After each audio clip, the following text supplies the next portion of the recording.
است. میگه دخلت انا و فاطمه على النبي صلی الله علیه و سلم و وجدناه بکاء شدید. ببین یبکی بکاء شدید. حضرت علی میگوید بار با همراه دختری حبیب خدا فاطمه. شما میدونید که حضرت علی داماد حبیب خدا بود، شوهر فاطمه دختر دوستدار حبیب خدا بود که میگوید در چهره از حبیب خدا هیچ دیگرگونی نداشت، بی نهایت با حبیب خدا مانند بودند. میگوید بار دست فاطمه را گرفتم و خانه خسوری خود پدر یعنی فاطمه حضرت رسول اکرم آمدم و وجدناه یبکی بکاء شدید. آمدم که مثل کودک گریه دارد، بسیار یک گریه سخت داشتند. فقلت یا رسول الله فداک امی و ابی.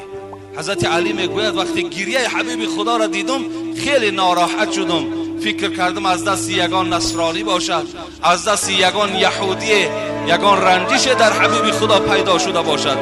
گفتم ای حبیب خدا پدر و مادرم فدای تو بود، ما الذی ابکاک، چی شد که تو اینقدر گریه داری؟ حبیب خدا گشته و به جانب فاطمه و جانب علی چی گفتن؟ گفتن زمان همون شب معراج یادم آمد، شبی که حبیب خدا پیش خداوند رفته بود، سیر جنت و سیر دوزخ کرده بود. گفت همون زنهایی که در عذاب دیدم همونها پیش خاطرم آمد، دیگر هیچ طاقت ایستادن نکردم، برای زنهای امتم گریه میکنم. فاطمه وقتی که نام زنها را که شنید در حال از حبیب خدا پرسید ای پدر عزیز، گفت چگونه زنها دیدی و چگونه عذاب دیدی؟ خواهرای عزیز انشاءالله من باوری دارم این صدای من شاید به گوش اونها رود، این سخن حبیب خداست. رسول اکرم گفت دیدم یک گروه زنها را دیدم که از مویهای سر آویزان بودند، از مویهای سر آویزان بودند. دویم گروهی را دیدم که از زبانها آویزان بود، در حلق اونها چرک و زقوم همون دوزخ ریخته میشد. سوم طایفه را دیدم که پایهایشان براست سینه ها آمدگی و دستها در پس سر بستگی، مار و کژدم اونها را عذاب میداد. چهارم طایفه که دیدم فقط از سینه ها کشال بودند. پنجم طایفه دیدم سرها سری خوک بود، بدنها بدنی خر بود. لیکن هفتم طایفه که دیدم همگی زنها مثل سگ بودند. این حالت دیدم، عذاب اونها را دیدم. از جبرائیل پرسیدم ای جبرائیل این طایفه چی طایفه باشد و چی عذاب، از بحری چی اینها را خدا اینقدر عذاب بدهد؟ حبیب خدا را جبرائیل چی گفتن؟ اینها میبینی که از مویهای سر کشالن، اینها دخترهای هستن که در دنیا نام مسلمانی داشتن رای که روی مال نداشتن، اینها سرهای لوچ بودن. از مویهای زیبای اینها تا جایی که شوهرها راحت کنن مردهای بیگانه راحت میکردن.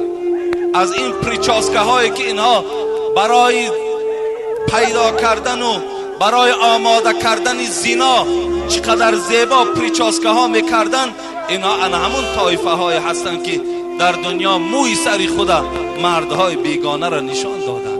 اینها را خدا به همین خاطر از مویهایشان آویزان کردن. گفت دویم طایفه ای که از زبان کشال بودن. فاطمه میپرسد اونها چگونه بودن؟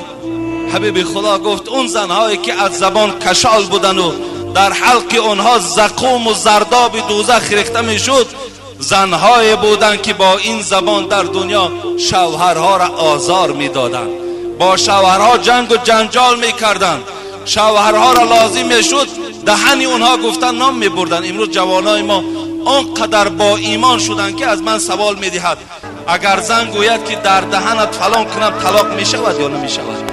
من میگم همین معامله را کی کرد؟ نگاه عائله من بر من کرد. تو چی؟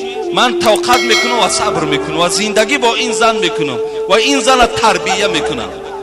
ببین این از زبان جوانهایی که امروز الحمدلله گویم که ایمان کامل دارن، از زبان همون جوانها صادر میشود.